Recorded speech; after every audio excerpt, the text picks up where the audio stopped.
It began, as these things often do, with the sound of rain that never quite stopped. Oxford has a way of disguising sorrow as weather, and that morning the drizzle seemed to have lingered for weeks, as though the city had grown tired of clarity.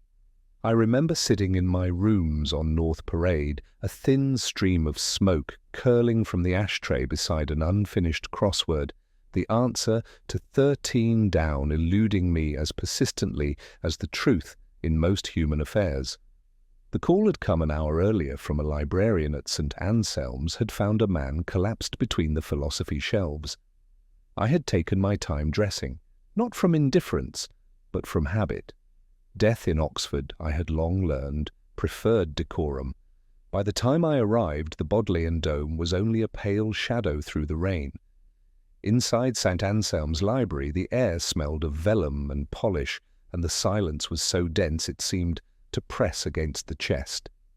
The dead man lay face down near the catalogue desk, his head resting in a small pool of ink that had spilled from a broken bottle. A grotesque metaphor, I thought, though Oxford has never lacked for irony. The college porter, a man of unfortunate eyebrows and nervous fingers, murmured that the deceased was Dr. Roland Thane, fellow in classics, known for his work on ancient rhetoric and his occasional outbursts at high table.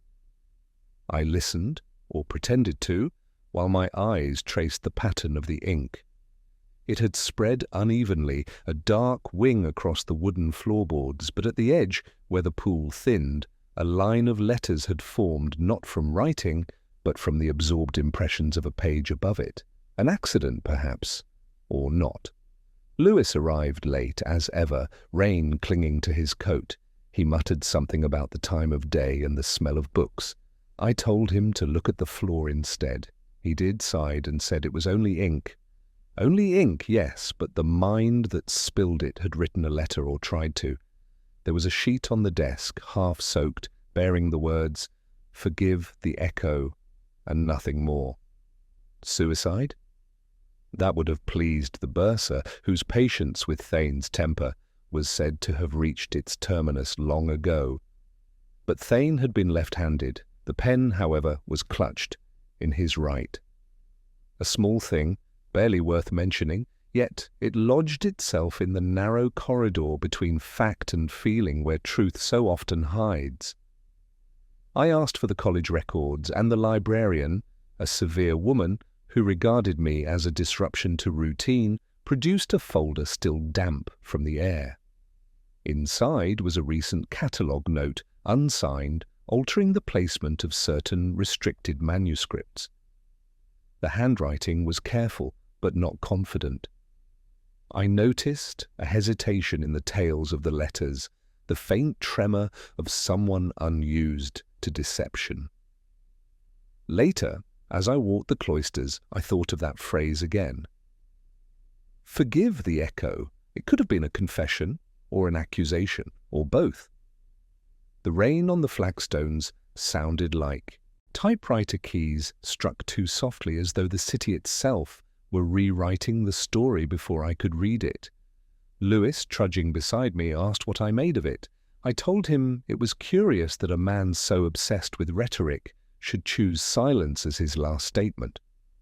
He frowned, said I was being poetic again, and that perhaps Thane had simply grown tired of his own arguments. I let him believe it. That night, back in my room, I sat before the crossword once more, 13 down, a word that repeats itself. I smiled without meaning to. The answer, of course, was echo, but I didn't write it in. Some truths are better left unfilled.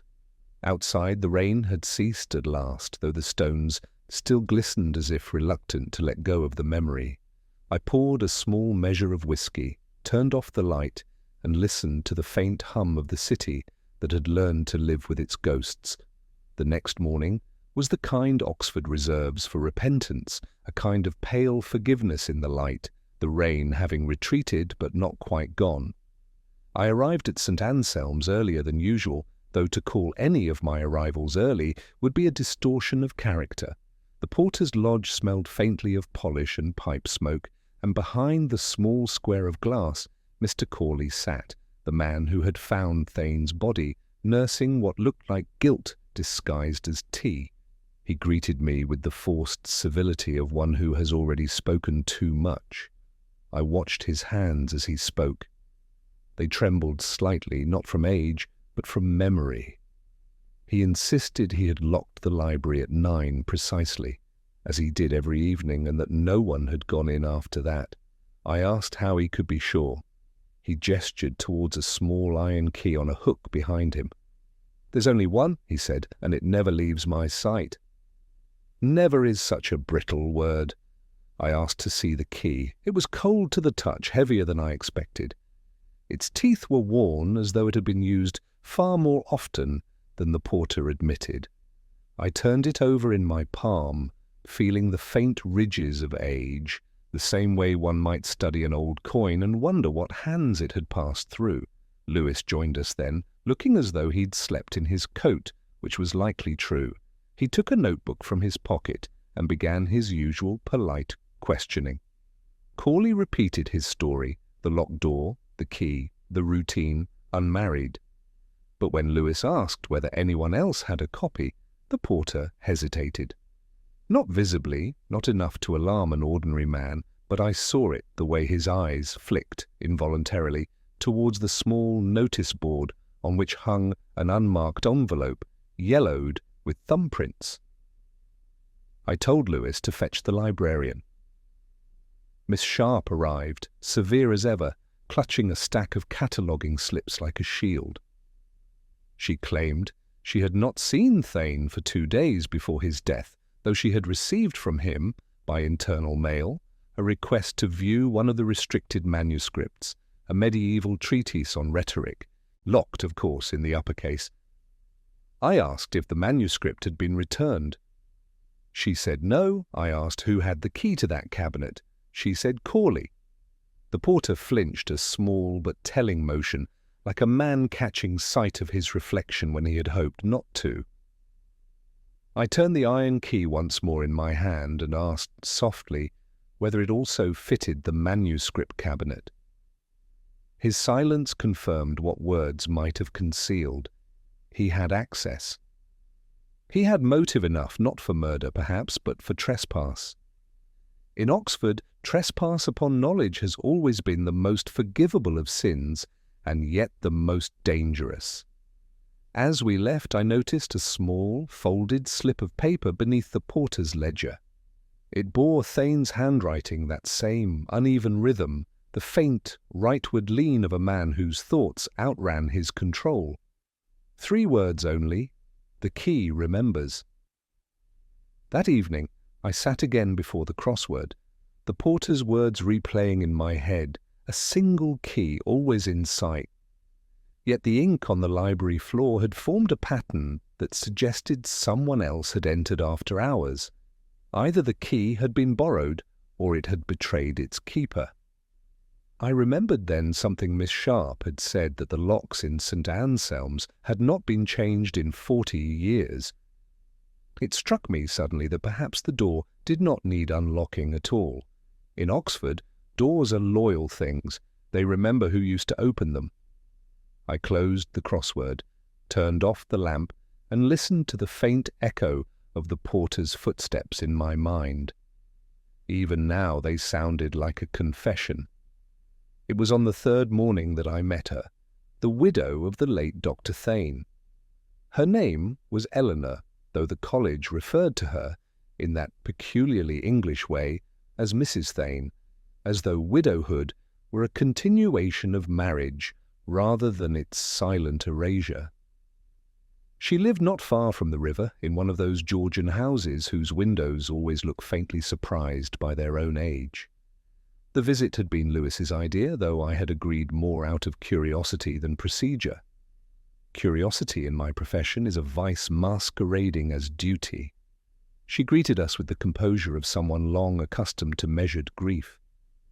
The room into which we were shown smelled faintly of lavender, and something sharper, perhaps varnish, perhaps memory.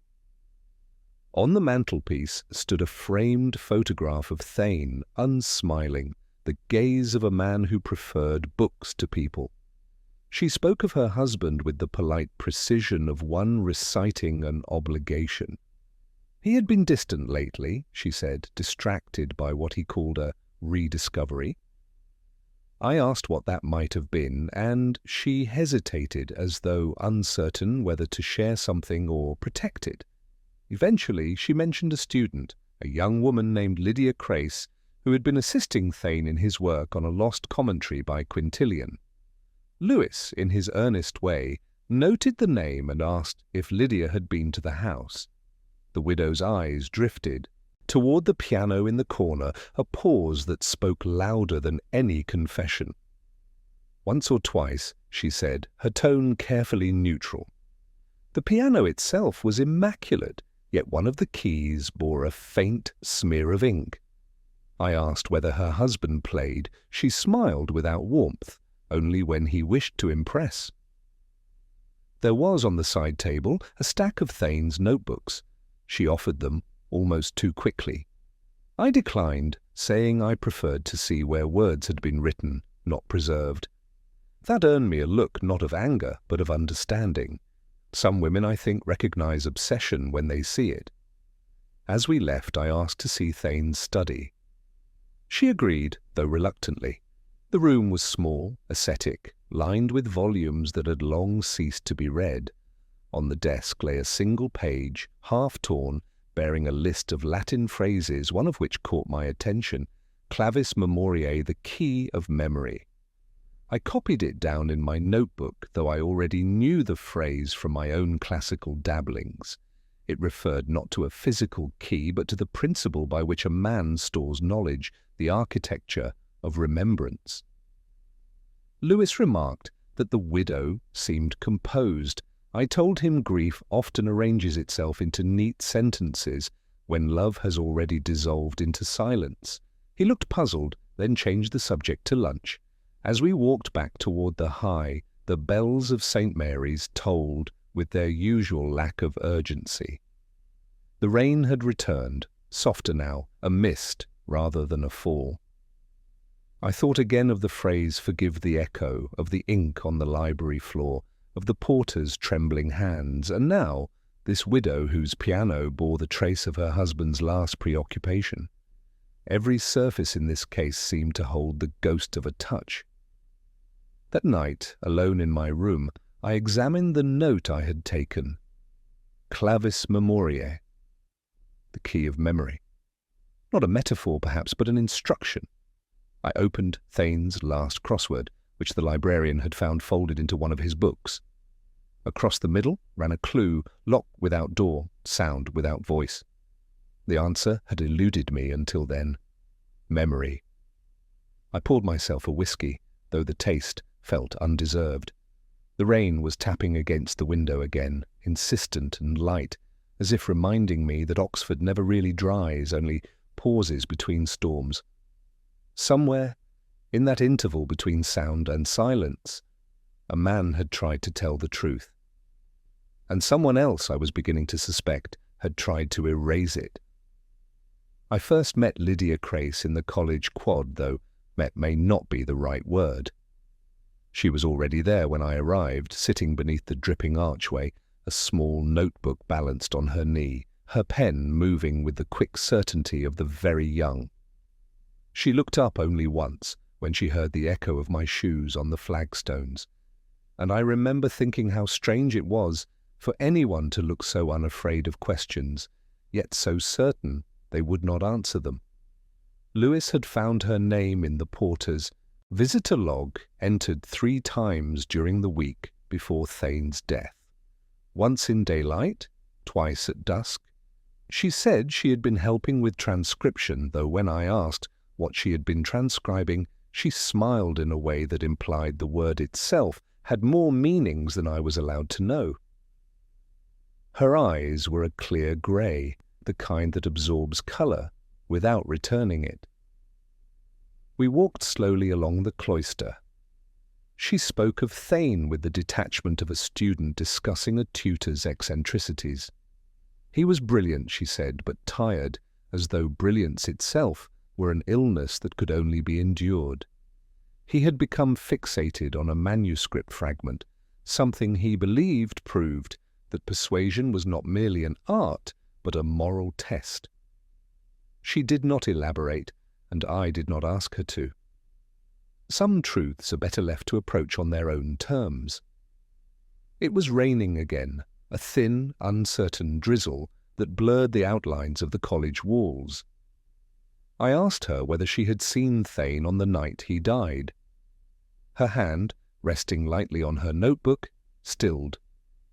She said she had left a letter for him under his door, but had not seen him.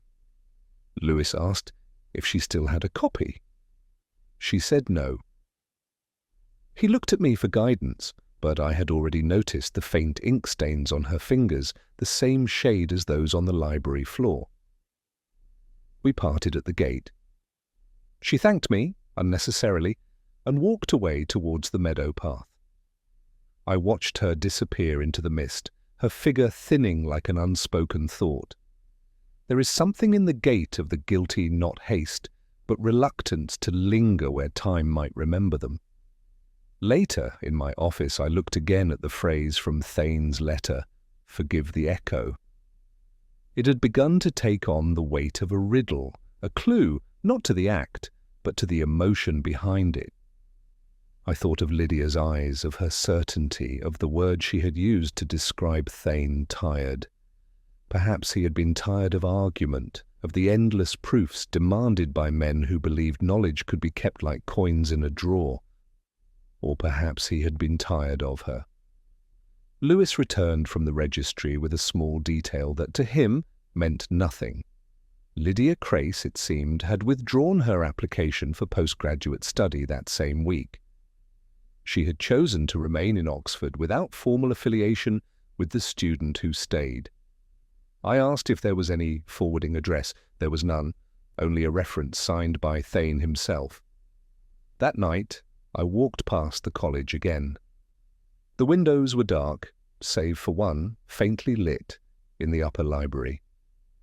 The porter had sworn the key never left his sight, and yet someone was inside. I stood for a long while in the rain, watching the small flicker of lamplight shift against the glass until it vanished. When I returned home, I found myself writing her name in the margin of the crossword I had begun days earlier. 6 letters down, clue unfinished, one who remains when all others have gone. I stared at it for a while, the answer arriving quietly, as these things often do. Linger. And then, with something close to regret, I crossed it out. It was the ink that drew me back to the library, not the body, nor the whispers that still hung about the college, like the scent of cold tobacco. Ink has a memory of its own, if one cares to listen. It records not only words, but the hesitations between them, the tremor of a hand that knew too much or too little. The caretaker had polished the floor where Thane had fallen, but faint traces remained, a pale sheen that the light could not quite disguise. I crouched beside the desk, running a finger along the grain, feeling the ghost of the spill beneath the varnish. Ink doesn't vanish, it seeps, it finds the smallest cracks and hides there, as truth does. Lewis stood by the window, shifting restlessly. He said we had nothing new, no motive, no suspect, no reason to think the death was anything but despair in academic clothing. I told him to look again at what was left behind the half-written note, the broken pen, the empty inkwell. There was, I reminded him, one thing missing. Paper doesn't drink itself dry. He frowned, puzzled. I didn't explain. I'd seen, when I first examined the desk, that one of the blotting sheets had been torn away not cleanly, but hurriedly, as if the writer had realized too late that the paper carried more than words. A confession, perhaps, or its rehearsal. Either way, it was gone. I asked the librarian whether any discarded papers had been found in the refuse. She shook her head with that academic certainty that brooks no contradiction. But she did recall something odd, a student returning a volume that didn't belong to her. Lydia Crace again. She had brought back an old rhetorical treatise from the special collection, claiming she had found it misplaced. I asked to see it. The book was dry now, but a faint ripple had warped the lower pages, the kind left by moisture long since absorbed. When I held the leaves against the light, the watermark bled faintly through a pattern of 3 interlocked circles, not a college issue, private stationery. I turned to the margin where Thane had written his small, precise annotations. But one note was different, darker ink, heavier pressure, slightly smudged. It was Lydia's hand, I was certain of it. She had underlined a Latin phrase, scriptum manent, what is written remains. Lewis asked what it meant. I told him it meant that memory, once recorded, refuses erasure. He shrugged and said it sounded like a motto for ghosts. I told him Oxford was full of them. When we left the library, evening had begun to press itself against the windows. The rain, ever faithful, had returned that same steady drizzle that seems to belong only to this city. As we crossed the quad, I saw the porter watching us from his lodge, the same man whose key never left his sight. He looked away too quickly when I caught his eye. In my rooms later, I poured a measure of whiskey and opened the blotter I'd taken from the evidence bag. It was faint, nearly invisible, but the pressure of the pen had left its trace upon the page beneath. I shaded lightly across the surface with a pencil, the way I had once done with rubbings of inscriptions as a boy. Slowly the words began to emerge. Forgive the echo. It was never meant for her. I sat back, staring at the lines, feeling the slow ache of comprehension beginning to stir, but not yet take shape. The echo again is always the echo. Forgive it, he had written. Forgive what? A voice repeated, a letter copied, or a student imitating her tutor's thoughts until the boundary blurred? Lewis would have asked for certainty, for names and motives. But I've never trusted certainty. It leaves no room for sorrow, and every case I've ever known has ended there. Outside, the bells were marking the hour, that hollow music threading through the rain. I thought of the ink beneath my fingers, of Lydia's quiet defiance, of a man who had mistaken his own reflection for a pupil's admiration.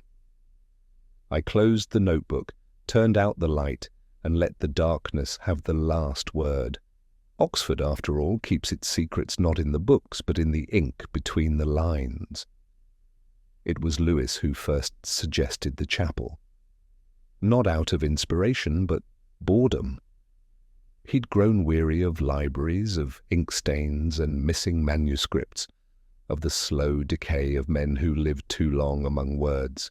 The chapel, he said, was at least a place where something still breathed. We arrived just before evensong. The college choir was rehearsing, a dozen young voices rising and falling in that familiar, aching symmetry peculiar to Oxford music, where even devotion sounds like regret. The organ murmured beneath them, the pipes breathing like something ancient, remembering its purpose. I stood in the shadows by the door, watching. The choirmaster, a tall, wiry man with spectacles that glinted in rhythm with his gestures, conducted with an authority both absolute and weary. Between movements, his hands trembled slightly, a detail I would have missed years ago before I learned how guilt can reside in muscle memory. It was not the music that caught my attention, but the absence of it. In the small silence after each verse, one could hear the faintest scrape of paper, someone turning a page too soon or too late. Timing, after all, is everything.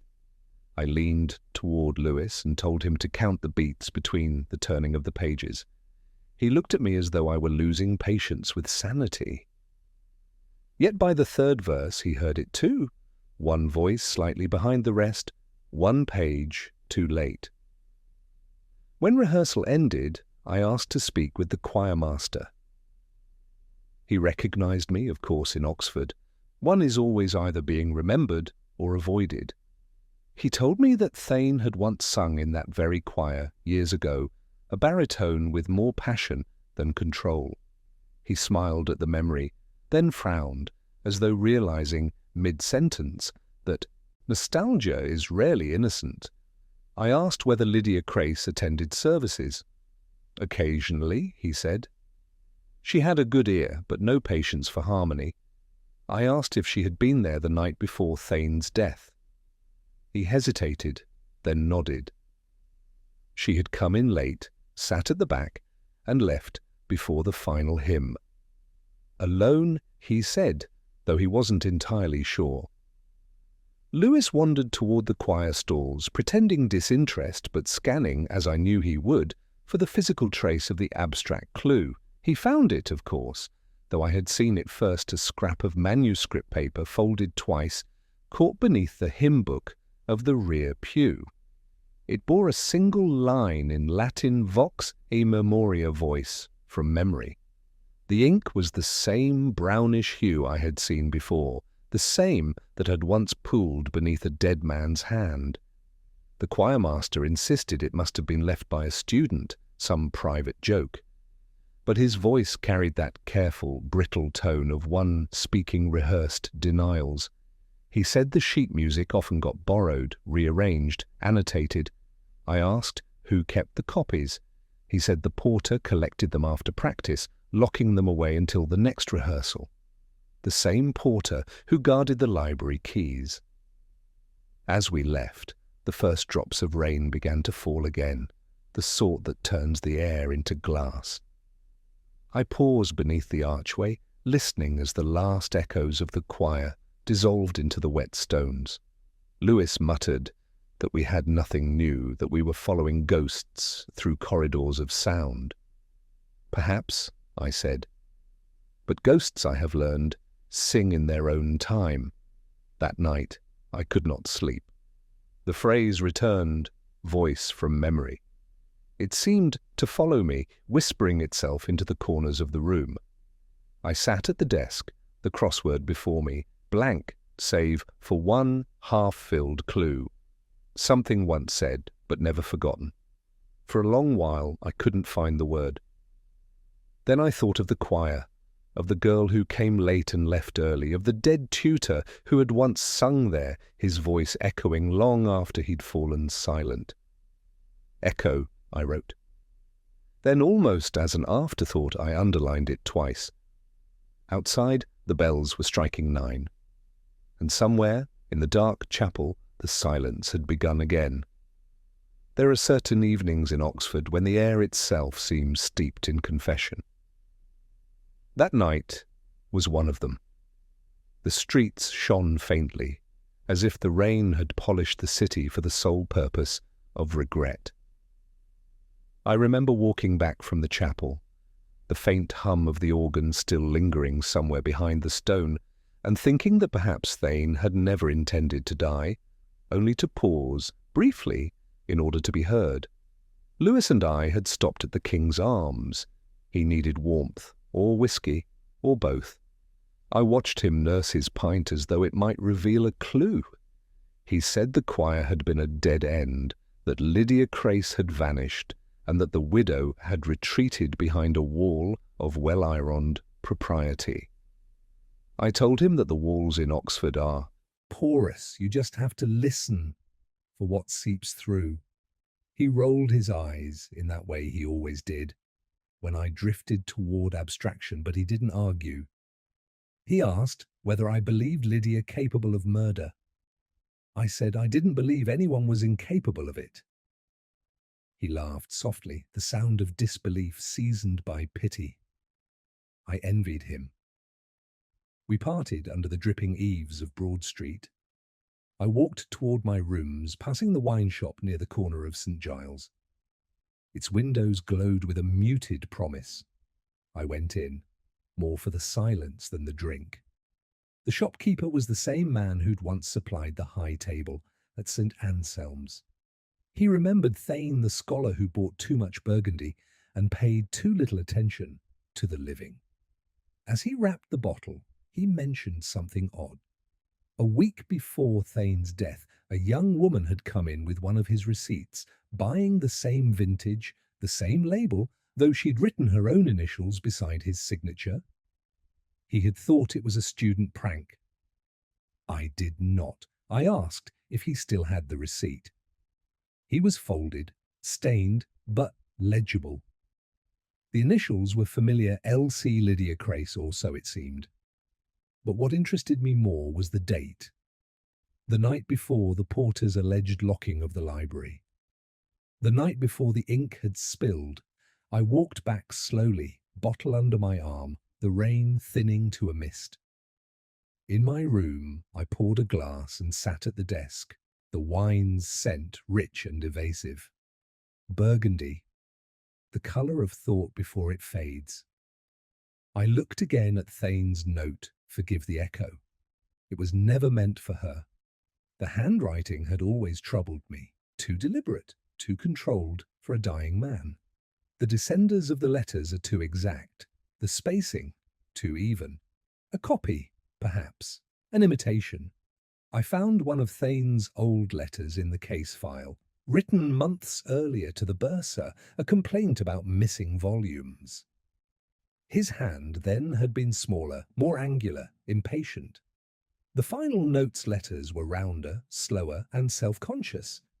Lydia's, I realized, or someone mimicking her careful script. Either way, the act of writing had become an act of disguise. The wine darkened in the glass. I drank it slowly, letting the bitterness settle. Memory, I thought, is a poor archivist. It keeps what it should discard and loses what it should hold. Thane had sought to preserve meaning, to trap rhetoric in ink. Instead, he had drowned in it. Later that night, I returned to the library. The porter was gone, but the key, as always, hung in its place, gleaming faintly under the gaslight. I took it down and walked the corridor to the reading room. Inside, the air felt unchanged, still bearing the faint trace of spilt ink and something sweeter wine, perhaps, or the ghost of it. On the desk near the blotter, a single cork, old, dry, split along its edge. I turned it over. A date stamped faintly in purple, 1967, the same year as the Burgundy on my table. I placed the cork beside the blotter and left it there. Lewis would call it coincidence. But in Oxford, coincidences have tenure. Back in my room, the clock marked midnight with unnecessary precision. I finished the last of the wine, the taste already fading, like memory misfiled. Outside, the rain began again, quiet as a secret repeated too many times.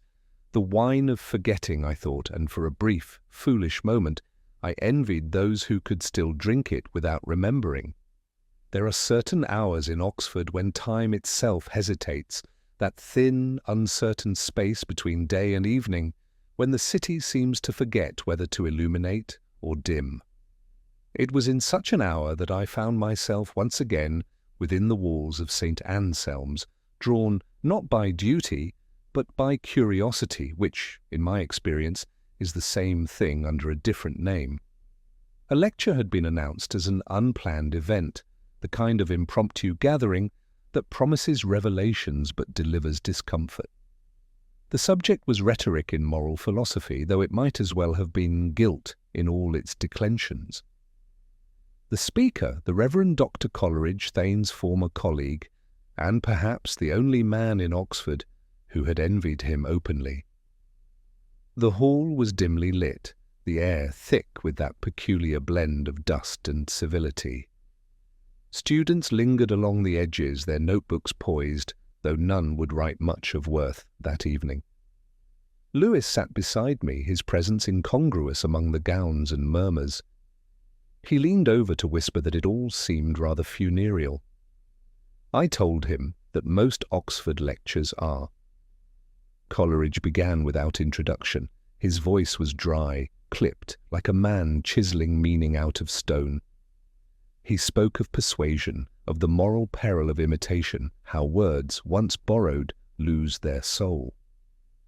As he spoke, my eyes drifted to the back of the hall where Lydia Crace sat, unannounced, half in shadow. Her presence was deliberate.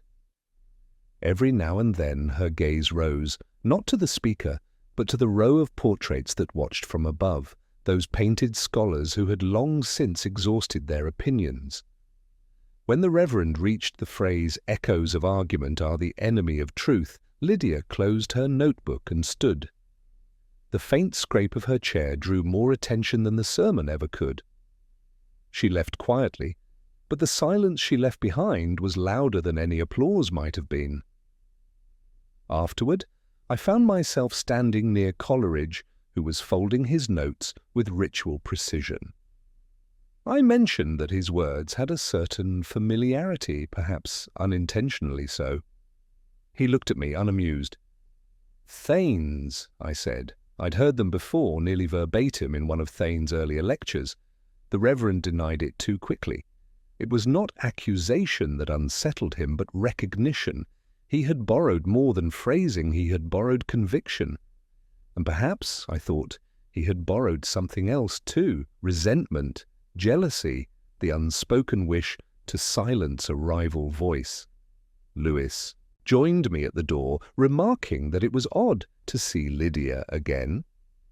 I said it was odder still to see her at ease in a hall that should have condemned her. We stepped outside into the pale dusk. The college bells were marking the hour, with that habitual indecision that makes one doubt whether time matters at all here.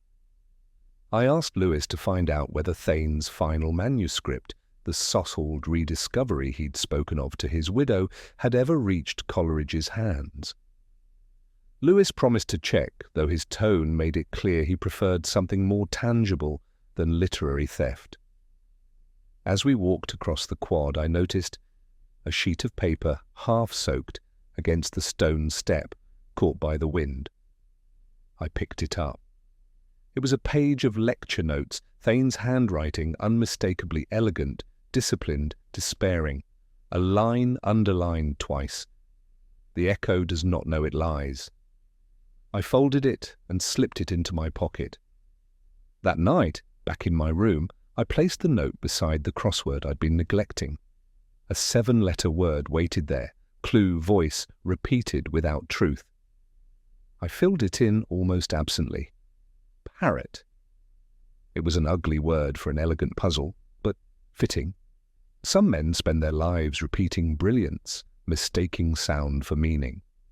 Thane had died, surrounded by echoes of his words, his students, his imitators, all clamouring to outlast him. I poured a measure of whiskey, the last of the bottle, and let it rest in the glass. Outside, the wind carried the faint toll of the chapel bell, as though the city itself were reciting a sermon it no longer believed. I listened, as I always do, for what wasn't said. It was one of those rare afternoons when the rain forgot itself and the city lay exposed, pale and quiet, like a page before the first word. I remember walking past the college gates with no real intention beyond the vague hope that something, a shadow, a remark, a coincidence might speak. Cases, I've learned, are not solved through logic alone. They confess themselves eventually to those willing to listen long enough. Lewis had gone to question the bursar, though his heart was not in it. Mine wasn't either. The day felt reluctant, as though Oxford itself wished to move on from Thane's death, and I was the only one impolite enough to insist on staying behind. In the porter's lodge, Corley was pretending to read. He looked up when I entered, nervous, expectant, the way men do when they've already told you a lie and wonder whether you've heard it yet. I asked for the key again, the library key, the one that never left his sight. He handed it over without protest, as though tired of its weight. Inside the library, light filtered through the high windows like dust caught in memory. The air held that faint, lingering perfume of ink and age. I sat at Thane's desk. His notebooks had been removed, the blotter replaced, the floor polished, but the ghost of his habits remained the way his chair was pulled half an inch too far from the table, the angle of the lamp, the faint ring from a wine glass on the corner of the wood. Details, all of them. But in Oxford, detail is confession. I opened one of the drawers and found, tucked beneath a pile of cataloguing forms, a small envelope addressed simply to the master. Inside was a single sheet of paper, folded twice, the edges torn where it had once been sealed. It was written in Thane's hand, but not recently. The ink had browned, and the words bore that peculiar strain of a mind trying to sound dispassionate while cracking beneath the weight of knowledge. It spoke of a thesis not his own, but a student's, unsubmitted, unacknowledged, quietly appropriated. He wrote that he had intended to return it, that he had meant to confess, but the courage had come too late. At the bottom, a name had been carefully erased, leaving only a faint indentation where the pen had pressed too deeply. Lewis arrived then, his voice shattering the stillness. He said the bursar had confirmed that a draft dissertation had once gone missing from the archives, a study on classical persuasion. He said it meant nothing, that it could have been misplaced decades ago. But I knew better. Oxford doesn't lose things, it hides them. I showed him the letter. He read it twice, then frowned, uncertain. If Thane stole a thesis, he said, perhaps that's why he died of exposure, guilt, and revenge, perhaps. Or perhaps he had tried to return what he'd taken, and someone else had decided the truth was worth silence. As he spoke, I noticed something beneath the desk, a loose board prized and replaced. I lifted it gently. Beneath lay a thin leather-bound folder the colour of neglect. On the cover, a title in faded gold, Voxit Veritas, Voice and Truth. I opened it. The handwriting was elegant, deliberate, and undeniably female. Lydia Crace, her forgotten thesis, or perhaps her stolen one. The pages smelled faintly of damp and iron, and between them was a slip of paper, older still. A library card signed by the Reverend Dr. Coleridge. The man who had lectured, the man who had echoed Thane's words as his own. I said nothing to Lewis, not yet. He would have seen evidence I saw irony. In Oxford, theft is rarely of gold, it is a thought. That night in my room, I set the folder on the table and poured a whiskey I didn't finish. I thought of Lydia, her steady eyes, her ink-stained fingers. I thought of Thane and the letter that had begun, "Forgive the echo." Perhaps he had meant it for her, perhaps for himself, perhaps, in the end, there is no difference between remorse and confession. Both stain the page. I left the folder unopened beside the crossword. Across the top, the unfinished clues still waited. What is borrowed, but never owned? I filled it in without thinking. Idea. I underlined it once, then closed the book. Outside the wind was rising again, stirring the bells into half-hearted motion. Oxford never sleeps, I thought. It only rereads itself. The morning. After we found Lydia's thesis, the sky above Oxford had the look of old parchment, faded, smudged, unwilling to be read. I remember thinking that the city seemed to breathe more quietly that day, as though it, too, understood that something once whispered had at last been spoken aloud. Lewis arrived at my door carrying a bundle of letters tied together with what might once have been blue ribbon. He said the porter had turned them up while clearing Thane's college rooms, correspondence between Thane and Lydia Crace. He placed them on the table, still damp from the rain, and asked if I wanted him to read them. I told him no. Words between the living are open to interpretation, words between the dead require silence. He lingered by the window, uncertain, and I could tell he wanted to say more. He mentioned that the bursar had recalled a peculiar visit Months before the death, Lydia had demanded that Thane acknowledge her contribution to his forthcoming publication, A Forgotten Student Asking to be Remembered. That, more than anything, seemed to wound him. When Lewis left, I sat alone with the letters.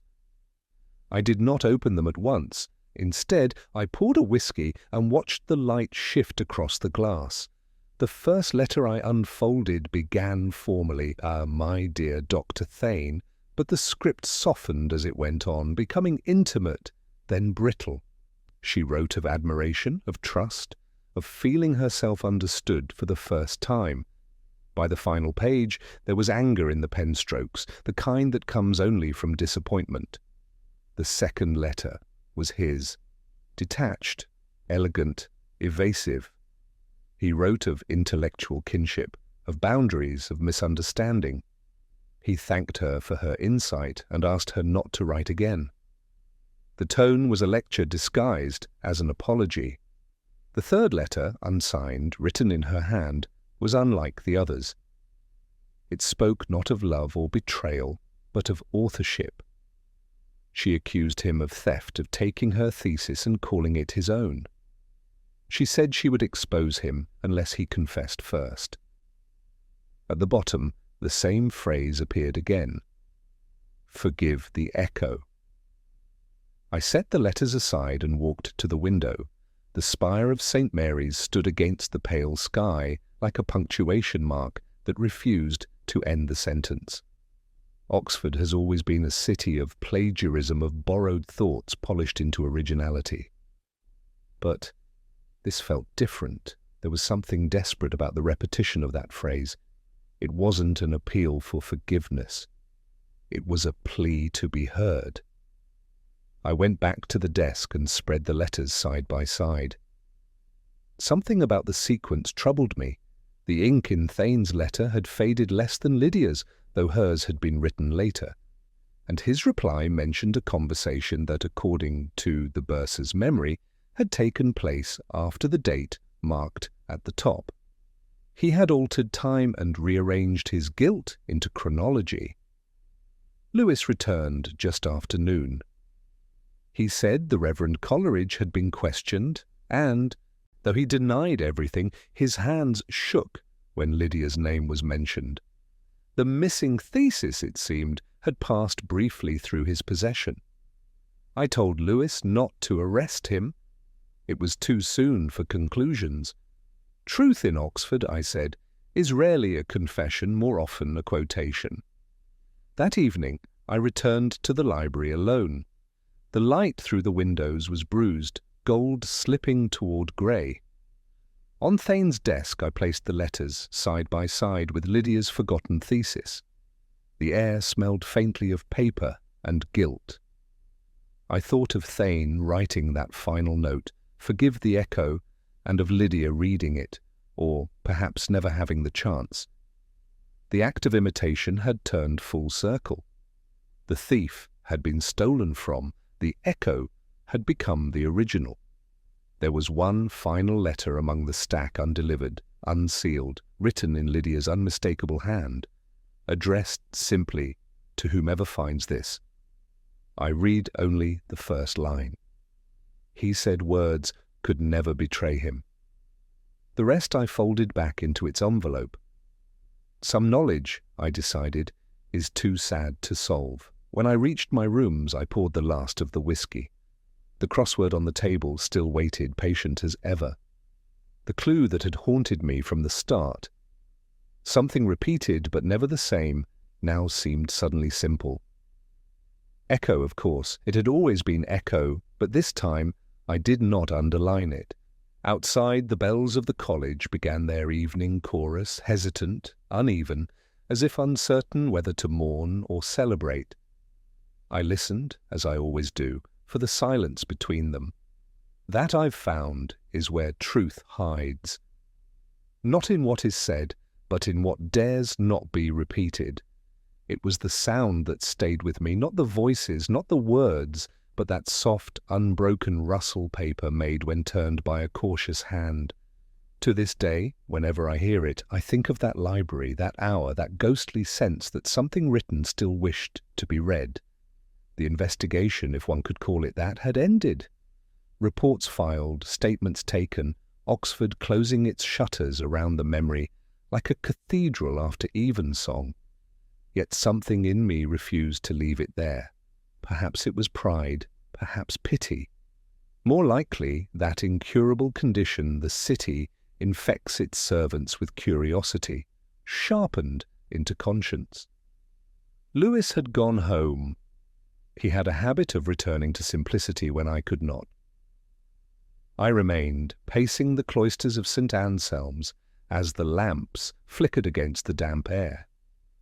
Somewhere within those stones lay the final voice of the case, not the dead man's nor the woman's, but the city's own, speaking as it always does in half-remembered sentences, in echoes. I went back into the library one last time. The key turned with its usual reluctance. The door sighed open. Inside, the air was still. The lamps threw a gentle pool of amber over the long oak tables. It smelled of dust, of parchment, and of rain carried in on coats long since gone. On the desk, where Thane had fallen, the blotter had been replaced again, pristine this time, a small mercy by the custodian. I ran my hand along its edge, feeling for the faint texture of impressions that might remain. There was nothing. Not until I bent lower and listened. And there it was, that same sound, a whisper of friction, as though paper slid against paper somewhere unseen. I followed it. It came from the corner shelf, the one labelled uncatalogued.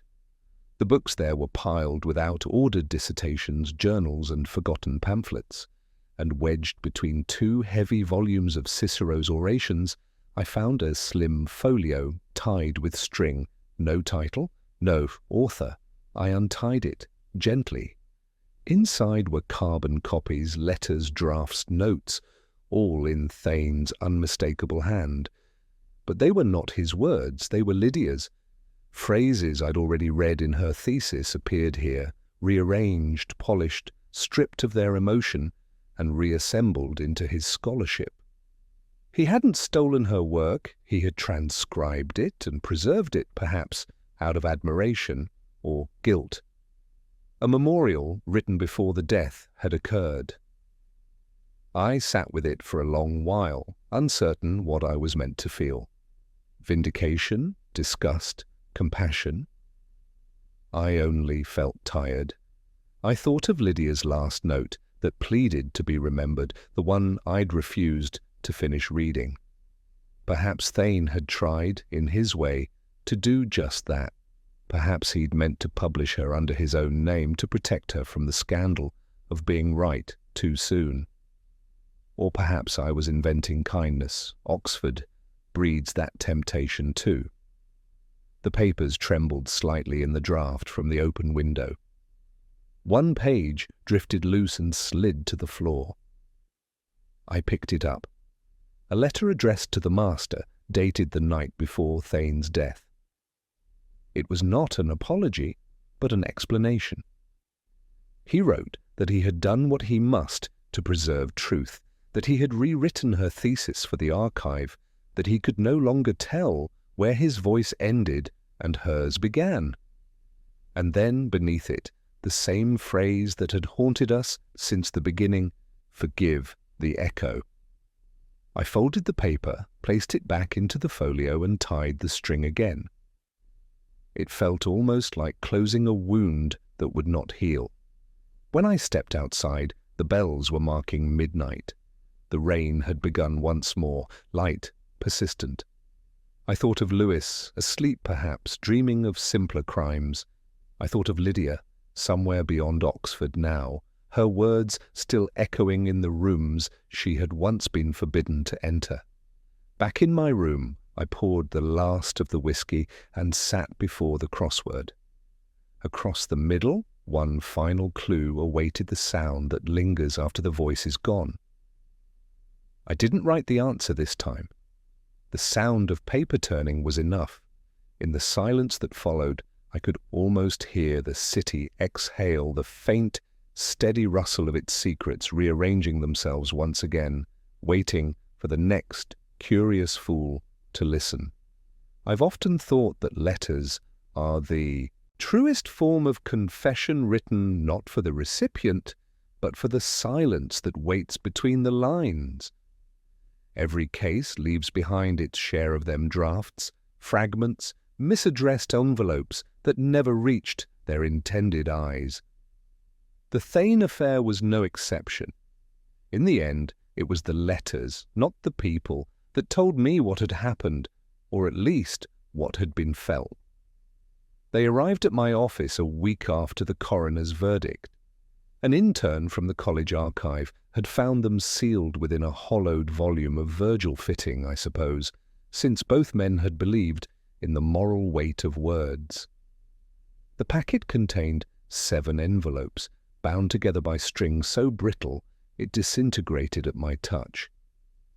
Each bore the same hand, the same precise ink, the same faint indentation at the lower corner where the pen had hesitated, Thane's mark of conscience, if ever there was one. I opened the first and read only half before stopping. It was addressed not to Lydia, nor to his widow, but to someone unnamed, to the one who remembers. A curious salutation, equal parts vanity and surrender. The letter was calm, apologetic, maddeningly rational. He spoke of the danger of possession and how ideas once shared no longer belonged to anyone. He wrote that he had feared being forgotten more than being wrong. The second letter was shorter. A note, really. It said only the mind repeats what the heart regrets. Beneath it, the faintest trace of an ink smudge, as if a tear had fallen but been quickly brushed away. I read them all, one after another, until the words began to blur. Some were drafts of the same apology, rephrased, rebalanced, never posted. Others hinted at a correspondence that never existed. Answers he must have imagined. Arguments he rehearsed for a forgiveness that would never come. Lewis, when I showed him, said they proved nothing. He was right, of course, but proof has never interested me as much as pattern. What mattered wasn't the content of the letters, but their condition. None had stamps. None had creases. They had never been folded for envelopes. They had never left his desk. It was then that I understood these were not letters at all, but a kind of rehearsal, an echo of conversation preserved for the page. He hadn't written to Lydia. He had written to himself, using her absence as a mirror.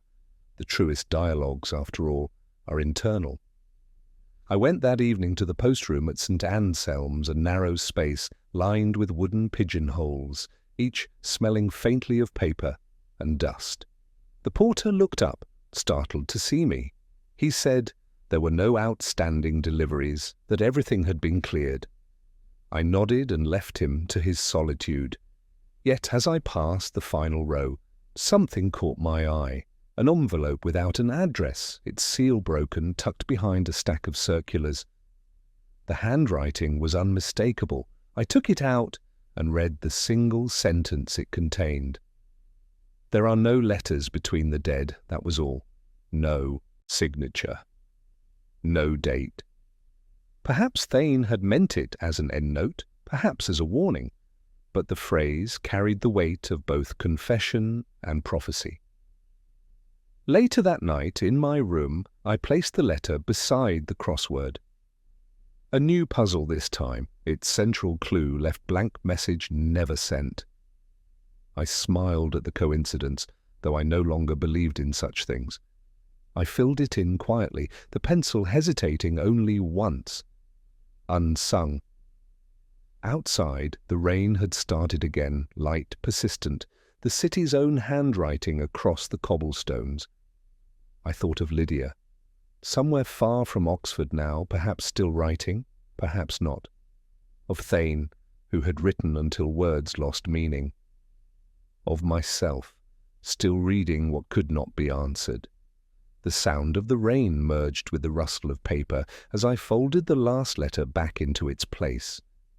I extinguished the lamp and listened to the silence settle, that peculiar Oxford silence, where even the ghosts seemed to pause before speaking again.